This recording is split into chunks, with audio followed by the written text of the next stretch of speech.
Graça e paz, irmãos, chegamos à aula 5. Vamos falar sobre o papado, a origem do papado, a disputa pelo poder eclesiástico. Bom, tudo isso que nós falamos nas aulas anteriores, essa ideia de hierarquia e sucessão apostólica, não fazia parte da igreja cristã até uns anos antes da Idade Média. A gente pode dizer que tudo isso teve início com a morte do imperador Constantino, que se deu em 337, quando então os bispos apresentaram seus direitos ao governo universal da igreja. Eles diziam que eram os verdadeiros sucessores do apóstolo Pedro. Nesse tempo, os cristãos acreditavam realmente que Pedro tinha sido o fundador da Sé. Eu vou fazer um parênteses e explicar o que é Sé. Temos aqui em São Paulo a Catedral da Sé, a Praça da Sé, mas Sé é a igreja principal de uma diocese, lá onde fica o bispo. Bom, foi o Papa Leão I, que foi Papa dos anos 440 até 461, ele disse que era Petra, a rocha, alicerce da igreja, e ele advertiu os cristãos a reconhecerem como o primeiro bispo. Milhares receberam prontamente essa explicação e se submeteram a ele, mas havia disputa entre os candidatos ao bispado. Inclusive, Lourenço e Símaco fizeram graves acusações um contra o outro, levando até Lourenço a ser considerado um dos antipapas da Igreja Católica Romana. Foi imediatamente após a morte do Papa Anastácio II, que Símaco foi eleito o seu sucessor pela maioria do clero romano. Aí logo depois, uma minoria do clero e do senado, eles eram apoiados pelo imperador bizantino da Igreja Oriental, eles se reuniram na Basílica e declararam que Lourenço era o antipapa. Lembrando que ainda não havia acontecido a cisma, entre a Igreja Oriental e Ocidental. Hoje o Papa da Igreja Oriental é denominado Patriarca. Bem, ele foi o antipapa. O que é um antipapa? Um bispo que diz ser o Papa, mas que não foi eleito como bispo de Roma. Já existiram 42 antipapas. Francisco, alguns consideram que ele é o atual antipapa, porque quem foi eleito foi Bento XVI, que renunciou, tá bem? O título Pai Apostólico da Igreja, que é empregado só para o bispo de Roma, mas nem sempre teve esse sentido. O título Pai, dado a alguns líderes cristãos, surgiu devido à reverência que os devotos tinham pelos primeiros bispos. Eles eram chamados carinhosamente de pai, porque havia muito amor, muito zelo na igreja. Mas mais tarde, sacralizaram este termo, e foi por volta de 1073 que Gregório VII reivindicou o termo Papa, ou seja, pai dos pais, para ele. Na época antiga, era usado para qualquer bispo distinto, não importava se ele era ou não bispo de Roma. Assim, por exemplo, há documentos antigos que se referem ao Papa Cipriano, de Cartago, ao Papa Atanásio, de Alexandria. Mas os verdadeiros pais apostólicos foram homens que tiveram contato direto com os apóstolos, ou que pelo menos foi citado por algum deles, como Clemente de Roma, Inácio, Policarpo. Principalmente Policarpo, porque existem evidências do contato direto dele com os apóstolos. A maior parte dos historiadores, podem ser católicos, protestantes, eles concordam que Pedro realmente esteve em Roma e que ele morreu lá, provavelmente em Roma, durante a perseguição de Nero. Mas não existe nenhum documento antigo que diga que Pedro transferiu qualquer autoridade aos seus sucessores. Além disso, as listas antigas dos primeiros bispos de Roma não coincidem. Algumas dizem que Clemente sucedeu diretamente a Pedro. Outras, está lá que ele foi o terceiro bispo depois da morte. Mas seja qual for o caso, o fato é que todo esse período que vai desde a perseguição de Nero até lá a primeira epístola de Clemente, o que a gente sabe é do bispado romano é pouco ou nada. Se o papado tivesse sido realmente tão importante desde as origens de Roma, como dizem alguns, teria deixado muito mais vestígios, certo? Bom, temos aqui um manuscrito que é chamado Dictatus Papae. Ele está no arquivo do Vaticano, é do ano de 1075. Nesse documento sobre a autoridade papal, registra o processo em que o título Papa passou a ser usado apenas pelo bispo de Roma. Né? Está ali em latim, mas significa que este nome, Papa, único do mundo. Agora vamos falar sobre os papas mais importantes, os mais relevantes. Vamos começar com Leão I. Ele foi apelidado de O Grande. Leão se tornou papa em 440 e seu papado durou 21 anos.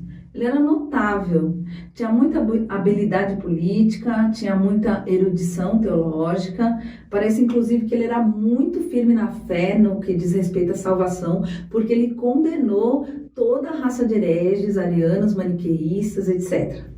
Lá na Basílica de São Pedro tem uma obra, e essa obra retrata o Papa Leão frente a frente com Átila, o rei dos Hunos.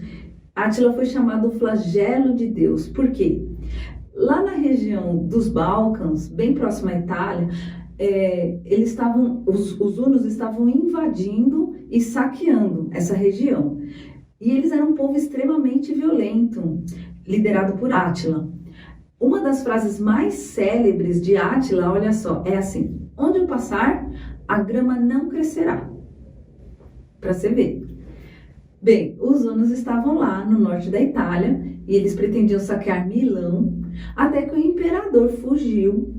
Então, o povo romano e até o próprio imperador pediram para o Papa, que era São Leão Magno, esse Papa Leão, que ele fosse pessoalmente de encontro aos bárbaros. E ele foi mesmo. Ele foi acompanhado de clérigos, e foi todo paramentado. Aí ele pediu aos hunos que não invadissem Roma e retornassem aos Alpes.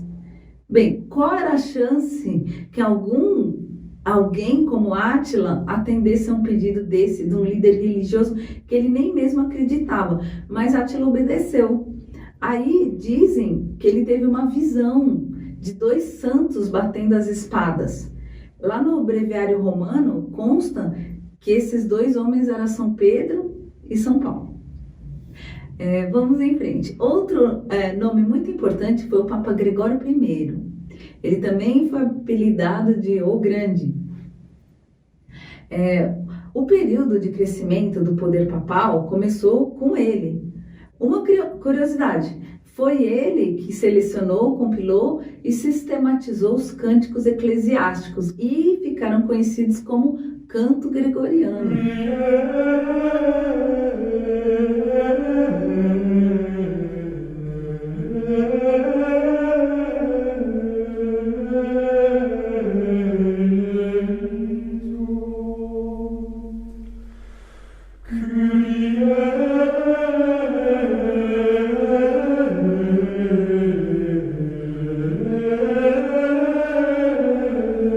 Gregório nasceu em Roma por volta do ano 540.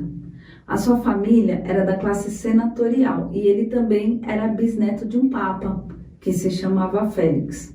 Então, quando seu pai morreu, ele herdou muitos bens e com esse dinheiro ele fundou 7 monastérios, 6 na Sicília e outra que era dedicada a Santo André.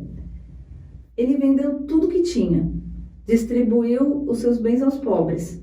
E quando ele tinha mais ou menos 35 anos, ele foi morar no monastério em Roma e começou uma vida estritamente ascética.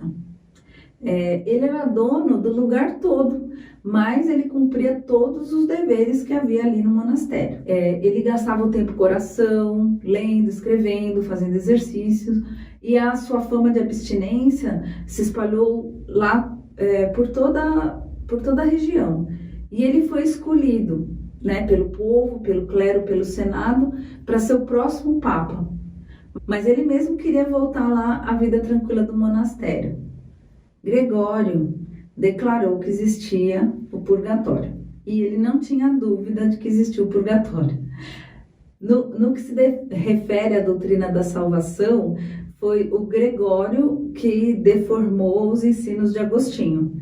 As doutrinas de Agostinho, da graça irresistível, da predestinação, passaram desapercebidas nas obras de Gregório. Ele dedicou toda a sua atenção à questão de como podemos oferecer a Deus uma satisfação pelos pecados que nós cometemos. Mas isso não foi uma invenção dele mesmo, porque fazia parte das crenças da época. Enquanto os antigos mestres se esforçaram para evitar que a doutrina cristã fosse contaminada com essas superstições populares, Gregório simplesmente aceitou todas as crenças, superstições e foi assim, foi criada ali a ideia do purgatório. Vamos ver os sucessores de Gregório. Os papas que seguiram Gregório foram incapazes de continuar sua obra. O seu sucessor imediato passou a vender trigo que o Gregório doava e, inclusive, passou a difamar Gregório, dizendo que ele tinha utilizado o patrimônio da igreja por populismo. E, bom, outro papa de muito poder foi Inocêncio III. Ele foi papa de 1198 até 1216. E ele fez declarações no discurso de posse, dizendo que o sucessor de Pedro ocupava uma posição intermediária entre Deus e o homem, que era inferior a Deus, mas superior ao homem, que era juiz de todos e que não era julgado por ninguém. Até em uma de suas cartas, Inocêncio escreveu que havia sido entregue ao papado não somente a igreja, mas o mundo inteiro, e tinha o direito de dispor da coroa imperial e de todas as outras coroas. Vamos falar sobre o título de bispo. A respeito dos títulos, vamos abrir esse parênteses para explicar o termo bispo e assim tirar algumas dúvidas sobre a estrutura da titularização, tá? Olha lá, Filipenses 1:1 tá assim: Paulo e Timóteo, servos de Jesus, a todos os santos, inclusive bispos e diáconos. É lá o primeiro versículo de Filipenses. Lá já se falava bispo. E o termo bispo vem do termo grego, que é episcopos, formado por um prefixo epi, que significa em cima de, e o radical scopus, que quer dizer observador. Significa que são pessoas que têm uma posição onde conseguem ver e observar o bom andamento das coisas. Essa é uma posição que não se referia a uma hierarquia, mas só a um ângulo claro para poder conduzir e julgar o povo. Bem, quando? Por fim, né? E por que meios? O poder caiu nas mãos do pontífice romano. E o que levou à sua supremacia durante a Idade Média?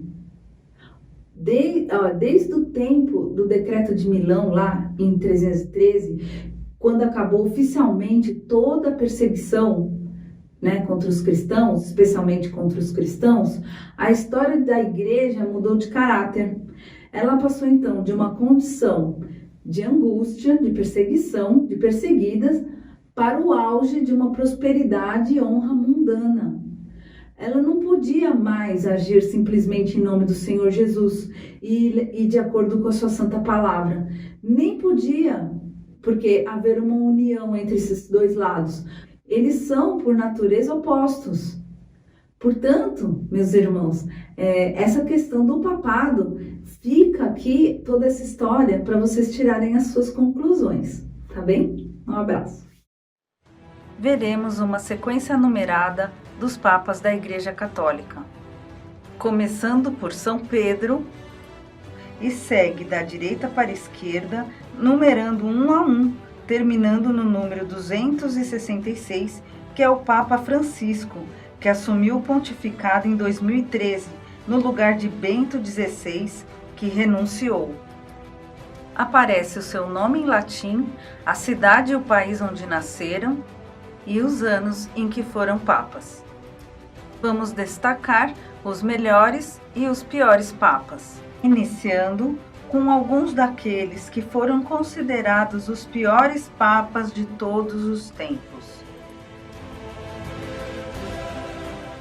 O Papa Estevão VI foi papa durante um ano, de 896 a 897.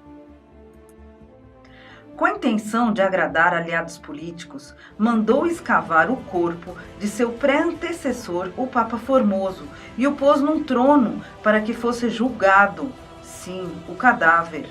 Ficou conhecido como o Sínodo do Cadáver. Condenado, o corpo teve os dedos cortados para que todas as suas bênçãos fossem consideradas inválidas. O julgamento causou escândalo e o Papa foi preso e estrangulado meses depois.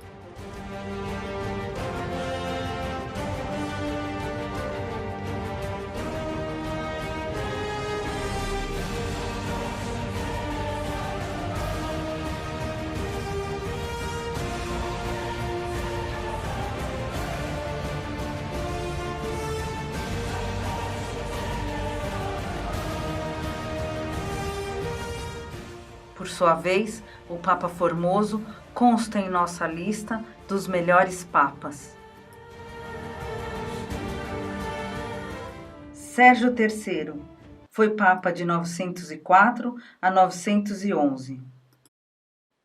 Mandou desenterrar o pobre Papa Formoso, anulou novamente todas suas decisões e providenciou um túmulo mais honrado para Estevão, que havia morrido em desgraça.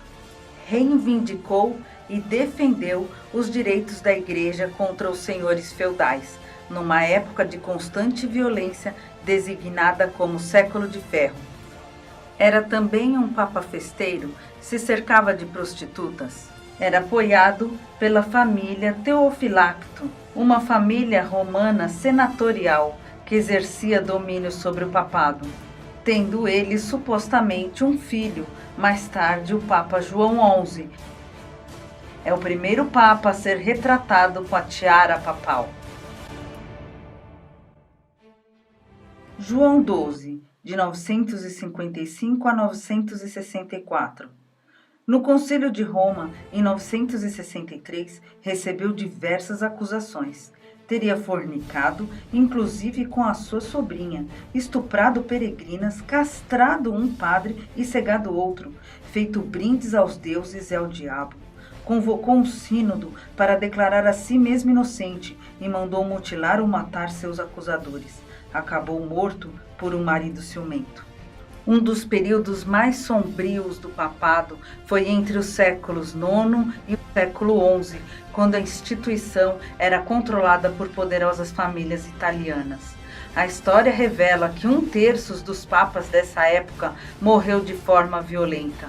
João VIII foi espancado até a morte.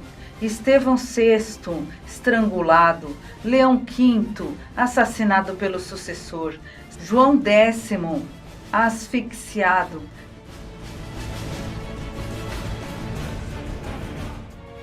Inocêncio IV, de 1243 a 1254. Este não foi condenado por seus contemporâneos, mas o seu legado seria a bula Ad Extirpanda, de 1252, onde autorizava e regulamentava o uso de tortura pela Inquisição, o que foi considerado perfeitamente sensato. Urbano VII, de 1378 a 1389. Seu problema era a falta de diplomacia. Ele era tão detestado que os cardeais elegeram o segundo papa em seu mandato. Isso deu início ao cisma do Ocidente, quando o catolicismo teve 2 líderes, de 1378 a 1417, causando uma guerra civil em Portugal entre facções que apoiavam papas diferentes. A solução foi mandar torturar os cardeais que o rejeitaram, reclamando que não ouvia gritos o suficiente. Alexandre VI, de 1492 a 1503. Ele era membro da família Borgia e comprou seu título. Foi um investimento. Por todo o seu papado, desviou dinheiro para a família, vendeu posições eclesiásticas e mandou matar os hereges para confiscar sua propriedade. Na cultura popular, ainda hoje, Borgia é sinônimo de libertinagem. Lenda mais infame é que teria cometido incesto com a própria filha, mas foi também um grande patrono das artes e aceitou em Roma os judeus expulsos da Espanha em 1492. E para finalizar a nossa lista, temos aí Leão X, o Papa da Reforma. Foi Papa entre os anos 1513 e 1521. Ele era da família Médici. Foi criado desde criança para a carreira religiosa e não parece ter passado por escândalos, mas arruinou os cofres da igreja com sua gastança em arte e arquitetura. Para cobrir seus gastos, teve a ideia de cobrar as indulgências, pedir dinheiro para absolver os pecados, o que revoltou certo monge alemão chamado Martinho Lutero.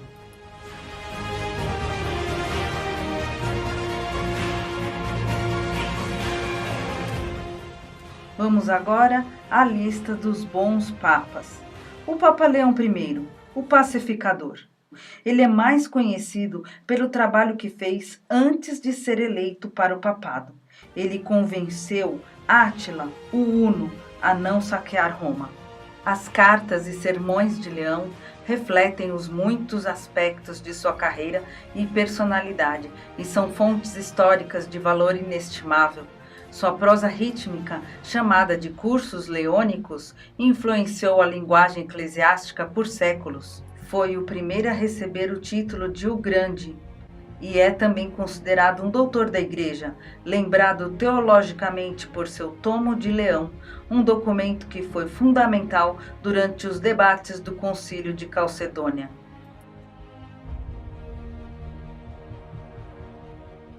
O Papa Gregório I, ou Gregório Magno, de 590 a 604. Foi o primeiro monge a ocupar o trono papal. Sua lista de realizações é impressionante.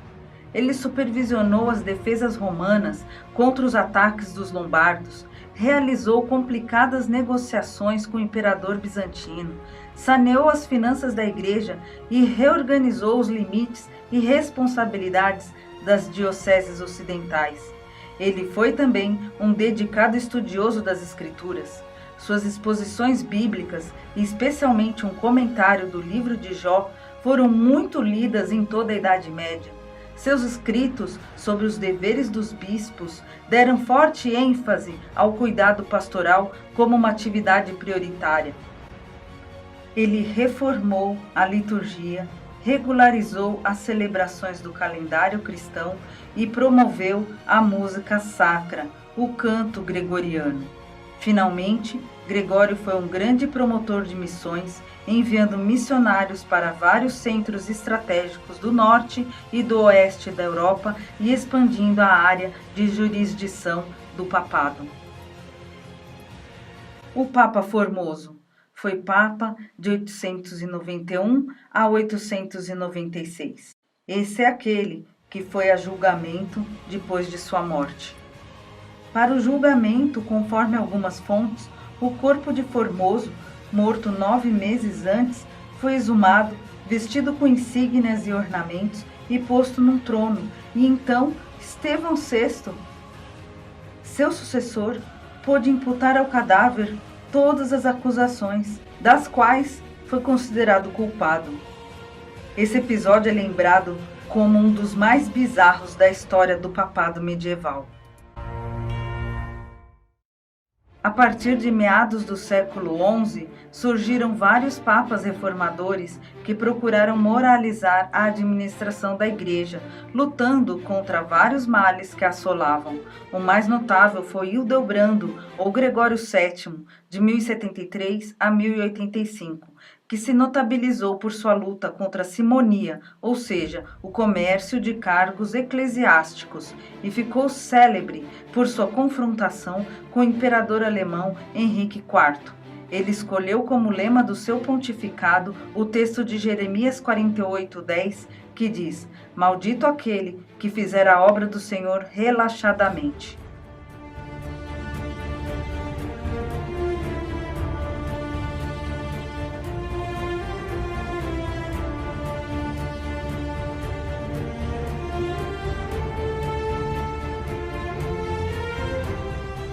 Gregório XII, o último Papa a renunciar antes de Bento XVI. O Papa Gregório XII foi eleito em 1406. Ele tinha a reputação de ser um homem piedoso e era, na verdade, um dos 3 papas a governar na época. Ele tomou a decisão de abdicar e convocar um conselho para resolver a confusão antes de deixar o papado em 1415.